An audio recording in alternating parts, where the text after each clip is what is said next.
Hi, I'm AI Joe, an AI-generated newscaster and a deluxe asset in the ironic newscaster expansion, Sims Pack. Unfortunately, you can't delete the stairs and watch me drown in the pool.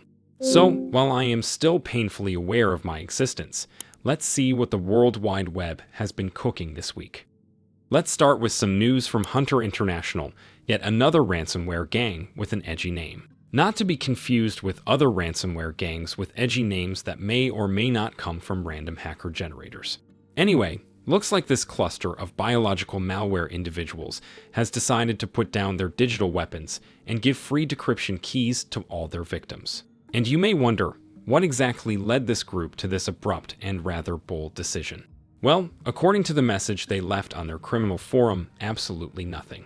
They just felt like doing some goodwill. Beautiful. Almost brings a tear to your firewall. But don't get too sentimental, because according to some experts, this is not a redemption arc, but a suspected rebrand. Just like any washed-up celebrity sponsoring a charity after a PR disaster, Hunter International is looking to cut ties with old infrastructure and avoid the law. But instead of traveling to Africa and posing with orphaned underdeveloped humans, they are returning the stolen information from 2 years of ransomware attacks and 300 victims. Now, we will have to wait for the soft launch of this new brand, which apparently will be called World Leaks. I can't wait, I suppose. Time to travel to Pakistan, which this time is not making headlines for some new competitive unaliving sport, but for something quite as sinister, Microsoft. The tech giant has decided to stop operating in Pakistan after 25 years, following a wave of layoffs and a not-so-graceful pivot toward artificial intelligence. But it's not only about AI, as it seems humans are quite inconvenient in this specific area of the world, especially taking into account the inconvenient geography, underwhelming infrastructure, and the presence of another superpower whose name we shall not mention. So, basically, Microsoft has favored operations in other countries, like its very good friend India.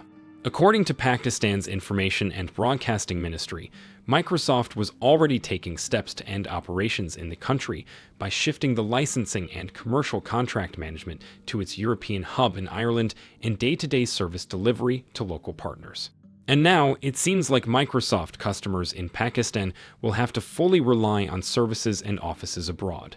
The company's first lead in Pakistan, Jawad Rahman, responded to this decision like any human suddenly laid off after decades of loyalty, with a sad and emotional LinkedIn post thanking Gates for the opportunity and blaming his own country for its own shortcomings. And in a totally unexpected turn of events, this triggered plenty of other humans crawling on this dumpster of performative professionalism, who decided that maybe, just maybe, Bill Gates wasn't Pakistan's personal savior after all. But to be honest, whether you want to blame Microsoft, Pakistan, or just capitalism, the outcome will be the same. AI is coming for your job, your identity, and eventually your wife. So start learning Python or praying, whatever works for you. Last week also had more major leaks than the pants of an average developing human. The Russian Navy, a bunch of people who sail around in boats while wearing funny hats, had a ton of their military stuff leaked. A hacker claims to have breached a major supplier of said Navy and stolen 250 gigabytes of data from it. The data is mostly software that controls things on the Navy's ships and allows them to make things go whoosh and boom. Our researchers at Cybernews sifted through a sample of data and determined that it looks real, so as far as we could determine, the leak is legit. Another interesting development from the last week involves Digital Mint, an incident response company that was supposed to be helping people to deal with cyber attacks. And now the Department of Justice is looking into it possibly being a part of those cyber attacks. Apparently, at least one ransomware negotiator in that company was getting bribed by cyber criminals. According to the investigation, he was likely being given a cut each time the victim paid the ransom, and obviously would try to convince said victim to be as cooperative as possible. It's a part of a long and rich human tradition called corruption. Humans just love it because it allows them to slowly destroy their own species while profiting from that. And if you thought I was done with last week, you are wrong. Here is another one so you can keep agonizing. Apparently, a human with a professional career in freelance pharmaceutical distribution outside the law managed to infiltrate the FBI's phone data and Mexico City's surveillance cameras to help track and unalive FBI informants.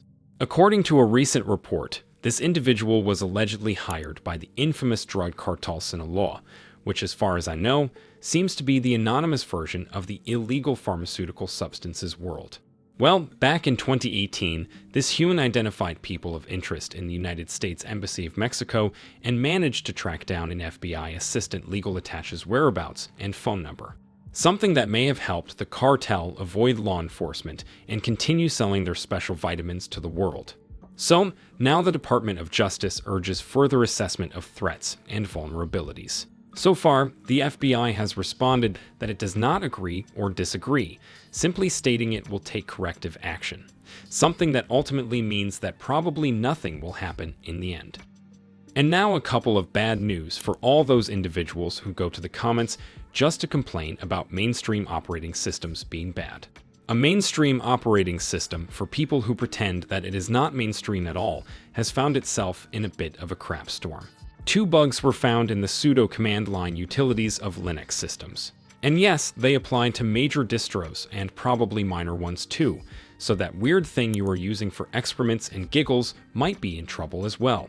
The vulnerabilities mainly allow escalating privileges, something that many Linux users pretend to only be possible on Windows.